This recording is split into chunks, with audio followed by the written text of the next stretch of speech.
Hi friends, welcome back to my channel Lakshmi tailoring ಬ್ಲಾಗ್ಗೆ ನಿಮಗೆಲ್ಲರಿಗೂ ಸ್ವಾಗತ. ಇವತ್ತಿನ ಒಂದು ವಿಡಿಯೋದಲ್ಲಿ ನಾನು ಸ್ಲೀವನ್ನು ಯಾವ ರೀತಿ ಅಟ್ಯಾಚಿಂಗ್ ಮಾಡಬೇಕು ಅನ್ನೋದನ್ನು ಹೇಳ್ಕೊಡ್ತಾ ಇದ್ದೀನಿ ನೋಡಿ. ಅಂದರೆ ಕೆಲವ್ರಿಗೆ ಹೆಂಗಾಗತ್ತೆ, ಅಂದಾಜವಾಗಿ ಇವಾಗ ಅರ್ಧ ಇಂಚಿಗೆ ನಾವು ಲೆಂತನ್ನು ತೊಗೊಂಡ್ಬಿಟ್ಟು ಏನಾದರೂ ಸ್ಟಿಚ್ ಮಾಡಿದ್ರೆ ಒಂದು ಏರುಪೇರು ಆಗುತ್ತೆ. ಈ ರೀತಿ ಒಂದು ಉದ್ದಕ್ಕೆ ಒಂದು ಗಿಡ್ಡಕ್ಕೆ ಈ ರೀತಿ ಆಗುತ್ತಲ್ಲ.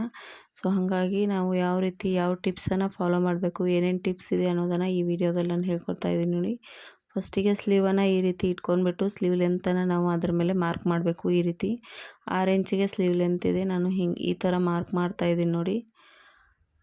ಹೀಗೆ ಮಾರ್ಕ್ ಮಾಡಿದ್ಮೇಲೆ ಇನ್ನೊಂದು ಕೆಲಸ ಏನಪ್ಪ ಅಂದರೆ, ನಾವು ಎಲ್ಲ ಕರೆಕ್ಟಾಗಿದೆ ಅಂತ ನೋಡ್ಕೊಂಡ್ಬಿಟ್ಟೆ ಇದು ಮಾಡೋದು. ಸೊ ಬಿಗಿನರ್ಸ್ಗೆ ಅರ್ಥ ಆಗುತ್ತೆ, ಯಾಕಂದರೆ ಇವಾಗ ಪರ್ಫೆಕ್ಟಾಗಿ ಹೊಲಿಯೋರಿಗೆ ಇದು ಏನೋ ಒಂದು ಮ್ಯಾಟ್ರೇ ಅಲ್ಲ ಬಿಡಿ. ಆದರೆ ಯಾರು ಹೊಸವಾಗಿ ಕಲ್ತಿದ್ದಾರ ನೋಡಿ, ಅವರಿಗೆ ತುಂಬಾ ಮ್ಯಾಟ್ರ್ ಆಗುತ್ತೆ. ನನಗೂ ಕೂಡ ಈ ರೀತಿ ಆಗಿತ್ತು ಹೊಸವಾಗಿ ಕಲಿಯುವಾಗ. ಹೇಗೆ ಅಂದರೆ, ಒಂದು ಉದ್ದಕ್ಕೆ ಒಂದು ಗಿಡ್ಡಕ್ಕೆ ಈ ಥರ ಆಗ್ತಿತ್ತಲ್ಲ ತೋಳು. ಅಂದರೆ ಒಂದು ಲೆಂತ್ ಕಡಿಮೆ, ಒಂದು ಜಾಸ್ತಿ, ಈ ರೀತಿ ಆಗುವಾಗ ನಾವು ಯಾವ ರೀತಿ ಸ್ಟಿಚಿಂಗ್ ಮಾಡಬೇಕು ಅನ್ನೋದನ್ನು ನಾನು ಈ ವಿಡಿಯೋದಲ್ಲಿ ಹೇಳ್ಕೊಡ್ತಾ ಇದ್ದೀನಿ. ಮೊದಲನೇ ಟಿಪ್ಸ್ ಬಂದುಬಿಟ್ಟು ಈ ರೀತಿ ನಾವು ಮಾರ್ಕ್ ಮಾಡಬೇಕು ನೋಡಿ. ಹೀಗೆ ಈ ರೀತಿ ಮಾರ್ಕ್ ಮಾಡಿದಾಗ ಏನಾಗುತ್ತೆ ಅಂದರೆ ಈಸಿ ಆಗುತ್ತೆ ನಮಗೆ. ಅರ್ಧ ಇಂಚಿಗೆ ಕರೆಕ್ಟಾಗಿ ಮಾರ್ಕ್ ಇದೆ ನೋಡಿ, ಆ ರೀತಿ ಮಾಡಬೇಕು. ಸೊ ಇದು ಯಾರೆಲ್ಲ ನೋಡ್ತಾ ಇದ್ದೀರಾ, ಪ್ಲೀಸ್ ನನ್ನ ಚಾನಲ್ನ ಸಬ್ಸ್ಕ್ರೈಬ್ ಮಾಡಿಬಿಟ್ಟು ನೋಡಿ. ಹಾಗೆ ಇದೊಂದು ವಿಡಿಯೋ ನಿಮಗೆ ಇಷ್ಟ ಆದರೆ ವಿಡಿಯೋಗೆ ಲೈಕ್ ಕೊಡಿ. ಯೂಸ್ ಆಯಿತು ಅಂತ ಪ್ಲೀಸ್ ಕಮೆಂಟ್ ಬಾಕ್ಸಲ್ಲಿ ಕಮೆಂಟ್ ಮಾತ್ರ ಹಾಕೋದನ್ನು ಮರಿಬೇಡಿ. ಈ ರೀತಿ ನಾವು ಇವಾಗ ಮಾರ್ಕನ್ನು ಹಾಕಬೇಕು, ಮಧ್ಯ ಒಂದು ಇದಾಗ್ಬಿಟ್ಟು. ಎರಡನೇ ಟಿಪ್ಸ್ ಬಂದುಬಿಟ್ಟು, ನಾವು ಈ ರೀತಿ ಶೋಲ್ಡರ್ ಅಟ್ಯಾಚ್ ಮಾಡಿಬಿಟ್ಟು ನೋಡಬೇಕಾಗತ್ತೆ ಅದು ಕರೆಕ್ಟಾಗಿದೆಯಾ ಅಂತ. ಒಂದೇನಾದರೂ ಜಾಸ್ತಿ ಒಂದು ಕಡಿಮೆ ಈ ರೀತಿ ಬಂತು ಅಂದರೆ ನಾವು ಅದನ್ನು ಕಟ್ ಮಾಡಿ ತೆಗಿಬೇಕಾಗತ್ತೆ. ಮತ್ತು ಫಿಟ್ಟಿಂಗ್ ಸೈಡು ಕರೆಕ್ಟಾಗಿದೆಯಾ ಅಂತ ನೋಡೋದು ತುಂಬ ಇಂಪಾರ್ಟೆಂಟ್ ಆಗುತ್ತೆ. ಯಾಕಂದರೆ ತೋಳಿನ ತಳಗಡೆ ನಮಗೆ ಫಿಟ್ಟಿಂಗ್ ಮಾಡುವಾಗ ಏರುಪೇರು ಬರಬಾರ್ದಲ್ವ. ಹಾಗಾಗಿ ಇವಾಗ ಬನ್ನಿ ನಾನು ಸ್ಟಾರ್ಟ್ ಮಾಡ್ತೀನಿ ಯಾವ ರೀತಿ ಹಚ್ತಾ ಇದ್ದೀನಿ ಅಂತ. ನಂದು ಕರೆಕ್ಟಾಗಿ ಐತೆ, ಹಾಗಾಗಿ ನಾನು ಇವಾಗ ಸ್ಲೀವನ್ನು ಅಟ್ಯಾಚಿಂಗ್ ಮಾಡ್ತಾಯಿದ್ದೀನಿ ನೋಡಿ. ಈ ರೀತಿ ಇಟ್ಕೋಬೇಕು. ಬ್ಯಾಕಿಗೆ ಬ್ಯಾಕು, ಫ್ರಂಟಿಗೆ ಫ್ರಂಟು, ಈ ರೀತಿ ಇಟ್ಕೊಂಡ್ಬಿಟ್ಟು ಮಧ್ಯ ಎಲ್ಲಿ ಬರುತ್ತೆ ನೋಡಿ ಅಲ್ಲಿಗೆ ನಾವು ಸ್ಟಿಚ್ ಹಾಕಬೇಕಾಗುತ್ತೆ. ಈ ರೀತಿ ನಾನು ಹಾಕ್ತಾಯಿದ್ದೀನಿ ನೋಡಿ ಹಿಂಗೆ. ಸೊ ನಾನು ಮಾರ್ಕ್ ಎಲ್ಲೆಲ್ಲಿ ಮಾಡಿದ್ದೀನಿ ನೋಡಿ ಅಲ್ಲಲ್ಲೇ ಸ್ಟಿಚಿಂಗ್ ಹಾಕ್ತಾಯಿದ್ದೀನಿ. ನೀವು ಕೂಡ ಹಾಗೆ ಮಾಡಿ. ಎಲ್ಲಿ ಮಾರ್ಕ್ ಮಾಡಿದ್ದೀರಾ ನೋಡಿ ಅಲ್ಲಿಗೆ ನೀವು ಸ್ಟಿಚ್ ಮಾಡೋಕ್ಕೆ ಟ್ರೈ ಮಾಡಿ. ಯಾರೆಲ್ಲ ನನ್ನ ಚಾನಲ್ನ ಹೊಸವಾಗಿ ನೋಡ್ತಿರೋರು ಚಾನಲ್ನ ಸಬ್ಸ್ಕ್ರೈಬ್ ಮಾಡಿಬಿಟ್ಟು ನೋಡಿ ಫ್ರೆಂಡ್ಸ್. ಹಾಗೆ ಬೆಲ್ಲೈಕನ್ನ ಒತ್ತಿ, ಲೈಕ್, ಶೇರ್, ಕಮೆಂಟ್ ಮಾಡಿ. ಇವಾಗ ಈ ಸೈಡಿಗೆ ತಗೊಳ್ಳೋಣ. ಅದನ್ನು ತಗೊಂಡ್ಬಿಟ್ಟು ಈ ಸೈಡಿಗೆ ಒಂದು ಮಾರ್ಕ್ ಹಾಕಿಬಿಟ್ಟು ಮತ್ತೆ ಏನು ಮಾಡಬೇಕು ಅಂದರೆ, ನಾವು ಸ್ಟಿಚ್ಚು ನಮ್ಮದು ಗಟ್ಟಿ ಆಗಬೇಕಾದ್ರೆ ನಾವು ಡಬಲ್ ಸ್ಟಿಚ್ ಹಾಕಬೇಕಾಗತ್ತೆ. ಈ ರೀತಿ ನಾನು ಈ ಕಡೆ ಒಂದು ಹಾಕ್ಬಿಟ್ಟು ಮತ್ತೆ ನಾನು ಡಬಲ್ ಸ್ಟಿಚ್ಚನ್ನು ಇದಕ್ಕೆ ಹಾಕ್ತೀನಿ ಫ್ರೆಂಡ್ಸ್. ಸೊ ಇದರಿಂದ ಏನಪ್ಪ ಅಂದರೆ ಬೆನಿಫಿಟ್ಸ್ ಇರುತ್ತೆ ಅಂದರೆ, ನಮಗೆ ತೋಳು ಉದ್ದು ಈ ರೀತಿ ಆಗಿದ್ರೆ ಯಾರಿಗೆಲ್ಲ ಆಗುತ್ತೆ ನೋಡಿ ಅವ್ರಿಗೆ ಇದು ತುಂಬಾ ಯೂಸ್ಫುಲ್ ಆಗುತ್ತೆ ಒಂದು ವಿಡಿಯೋ.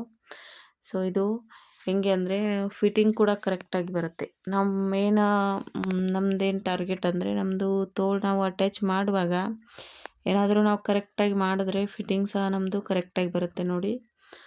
ಸೊ ಇವಾಗ ನೋಡಿ ನಾನು ಡಬಲ್ ಸ್ಟಿಚ್ ಹಾಕ್ತಾಯಿದ್ದೀನಿ. ಡಬಲ್ ಸ್ಟಿಚ್ ಹಾಕೋದು ತುಂಬಾ ಮುಖ್ಯ, ಯಾಕಂದರೆ ಒಂದು ಸ್ಟಿಚ್ ಬ್ಲೌಸ್ ತಾಳಲ್ಲ. ಹಾಗಾಗಿ ಡಬಲ್ ಸ್ಟಿಚ್ಚನ್ನು ಹಾಕಿ ಮತ್ತು ಬರೋ ಕಸ್ಟಮರ್ಗೆ ನಾವು ಚೆನ್ನಾಗಿರೋ ಇದು ಕೊಡಬೇಕಾಗತ್ತೆ ನೋಡಿ. ಅಂದರೆ ಇವಾಗ ನಾವು ಹೆಂಗೆ ಅಂದರೆ, ಏನಾದರೂ ಸ್ಟಿಚ್ ಮಾಡೋಕ್ಕೆ ಅವರು ಕೊಟ್ಟರೆ ಅಂದರೆ ನಮ್ಮದೇ ಒಂದೆರಡೇ ಕೆಲಸ. ಅಂದರೆ ಸ್ವಲ್ಪ ಲೇಟ್ ಆದರೂ ಪರವಾಗಿಲ್ಲ, ಚೆನ್ನಾಗಿ ನಾವು ಅವರಿಗೆ ಸ್ಟಿಚಸ್ ಎಲ್ಲ ಹಾಕ್ಬಿಟ್ಟು ಕೊಡಬೇಕು. ಯಾಕಂದರೆ ಒಂದು ಸ್ಟಿಚ್ ಹಾಕಿದ್ರೆ ಅದೇನಾಗುತ್ತೆ, ಕಿತ್ಕೊಂಡು ಬಿಡುತ್ತೆ. 1-2 ಸಲ 3 ಸಲ ಯೂಸ್ ಮಾಡಿದ್ರೆ ಆ ಥರ ಆಗುತ್ತೆ. ಹಾಗಾಗಬಾರ್ದು, ಯಾಕಂದರೆ ಅವ್ರದ್ದು ತುಂಬಾ ಕಾಸ್ಟ್ಲಿ ಸೀರೆ ಇರುತ್ತೆ. ನಮ್ಮನ್ನು ನಂಬಿ ಕೊಟ್ಟಿರ್ತಾರೆ, ಅಂದರೆ ನಮ್ಗೆ ಹೆಂಗೆ ಕೊಟ್ಟಿರ್ತಾರೆ ನೋಡಿ, ನಾವು ಆ ರೀತಿ ಕೊಡಬೇಕಾಗತ್ತೆ ಅವ್ರಿಗೆ. ಸೊ ಇವಾಗ ನೋಡಿ ರೌಂಡ್ ಶೇಪಲ್ಲಿ ನಾನು ಯಾವ ಶೇಪಲ್ಲಿದೆ ನೋಡಿ ಆರ್ಮೋಲು, ಆ ಶೇಪಲ್ಲೇ ಬಂದಿದೆ ನೋಡ್ಬೋದು ನೀವು, ಕರೆಕ್ಟಾಗಿ ಬಂದಿದೆ. ಸೊ ಎಲ್ಲೂ ಕೂಡ ಹಿಂಗೆ ಒಂದೇ ಸಮಾನಕ್ಕೆ ಬಂದಿಲ್ಲ. ರೌಂಡ್ ಶೇಪ್ ಏನಿದೆ ರೌಂಡ್ ಶೇಪಲ್ಲೇ ಬಂದಿರೋದು ಅದು. ಇವಾಗ ಎರಡನೇ ತೋಳನ್ನು ಕೂಡ ನಾನು ಆ ರೀತಿನೇ ಸ್ಟಿಚಿಂಗ್ ಮಾಡ್ತೀನಿ. ಈ ರೀತಿ ನೋಡಿ, ಈ ರೀತಿ ಸ್ಟಿಚಿಂಗ್ ಮಾಡ್ತಾಯಿದ್ದೀನಿ. ಯಾಕಂದರೆ ಇದು ತುಂಬ ಮುಖ್ಯ ಆಗುತ್ತೆ. ಮೇನ್ ಪಾಯಿಂಟ್ ಅಂದರೆ ನಮ್ಮ ತೋಳುಗಳನ್ನೇ ಚೆನ್ನಾಗಿ ಕೂರಲಿಲ್ಲ ಅಂದರೆ ಅದು ಬ್ಲೌಸೆಲ್ಲ ಕೆಡೋ ಚಾನ್ಸಸ್ ತುಂಬಾ ಇರುತ್ತೆ ನೋಡಿ. ಹೇಗೆ ಅಂದರೆ ಇವಾಗ ತೋಳೇನ ಹೆಂಗೆ ಮೇಲ್ಗಡೆ ಕಾಣುತ್ತಲ್ಲ, ಸೊ ಅಸಹ್ಯವಾಗಿ ಕಾಣಬಾರ್ದು. ಅದು ಒಂದು ಉದ್ದಕ್ಕೆ ಒಂದು ಕಿರಿಗೆ ಈ ಥರ ಆಗಬಾರ್ದು ಅಂದರೆ ನಾನು ಈ ಟಿಪ್ಸನ್ನು ನಾನು ಡೈಲಿ ನಾನು ಯಾವಾಗೆಲ್ಲ ನಾನು ಪ್ರತಿಯೊಂದು ಬ್ಲೌಸ್ ಹೊಲಿಯುವಾಗ ಇದೇ ಟಿಪ್ಸನ್ನು ನಾನು ಫಾಲೋ ಮಾಡ್ತೀನಿ. ಯಾಕಂದರೆ ನಾನು ಇವಾಗ ಅರ್ಧ ಇಂಚಿಗೆ ಸ್ಟಿಚ್ ಹಾಕಬೇಕು ಹಿಂಗೇನಿಲ್ಲ. ಯಾಕಂದರೆ ನನಗೆ ಆ ರೀತಿ ಆಗಿ ಬರಲ್ಲ. ಸುಮ್ಮನೆ ಕಿರಿಕಿರಿ ಆಗುತ್ತೆ, ಮತ್ತು ಬಿಚ್ಚು ಮತ್ತು ಹಾಕು ಈ ರೀತಿ ಆಗುತ್ತೆ. ಸ್ವಲ್ಪ ಲೇಟ್ ಆದರೂ ಪರವಾಗಿಲ್ಲ, ನಾನು ಈ ಥರ ಮಾರ್ಕ್ ಮಾಡಿಬಿಟ್ಟೆ ಈ ಥರ ನಾನು ಸ್ಲೀವನ್ನು ಅಟ್ಯಾಚಿಂಗ್ ಮಾಡೋದು. ಸೊ ನಿಮಗೆ ಈ ವಿಡಿಯೋ ಇಷ್ಟ ಆಯಿತು ಅನ್ಕೋತೀನಿ. ಇವಾಗ ನೋಡಿ ಅಲ್ಲಿ ಗ್ಯಾಪ್ ಬಂದಿದೆಯಲ್ಲ, ಸೊ ನಾನು ಅದನ್ನೆಲ್ಲ ಕವರ್ ಮಾಡಿಬಿಟ್ಟು ನಿಮಗೆ ತೋರಿಸ್ತೀನಿ ರೀ. ತಳಗಡೆ ಯೋಕ್ ಪಟ್ಟಿಗೂ ಗ್ಯಾಪ್ ಬಂದಿದೆ, ಅಂದರೆ ಅಲ್ಲಿ ಬಟ್ಟೆ ಕಡಿಮೆ ಬಿದ್ದಿದೆ.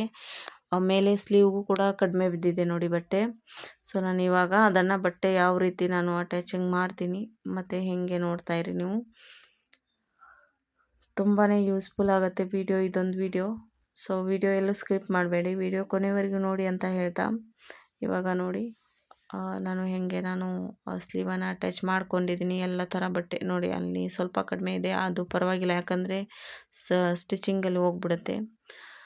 ಈ ರೀತಿ ನಾವು ನೋಡಿ ಹೀಗೆ ಕರೆಕ್ಟಾಗಿ ಮಾರ್ಜಿನ್ ಹಿಡಿದ್ಬಿಟ್ಟು ಕರೆಕ್ಟಾಗಿ ಮಾಡಬೇಕಾಗತ್ತೆ. ಸ್ಲೀವ್ ತೋರಿಸ್ತೀನಿ ರೀ ನಿಮಗೆ. ಸ್ಲೀವ್ ಯಾವ ರೀತಿ ನಾನು ಒಂದೇ ಸಮ ಬಂದಿದೆ ಇಲ್ವಾ ಅಂತ ಇಲ್ಲಿ ನಾವು ನೋಡ್ಕೋಬೋದು. ಯಾಕಂದರೆ ಇವಾಗಲೇ ಫಿಟ್ಟಿಂಗ್ ಮಾಡೋಕ್ಕಿಂತ ಮುಂಚೆನೇ ಒಂದು ಸಲ ಹೀಗೆ ನೋಡ್ಕೊಂಡ್ಬಿಡಿ.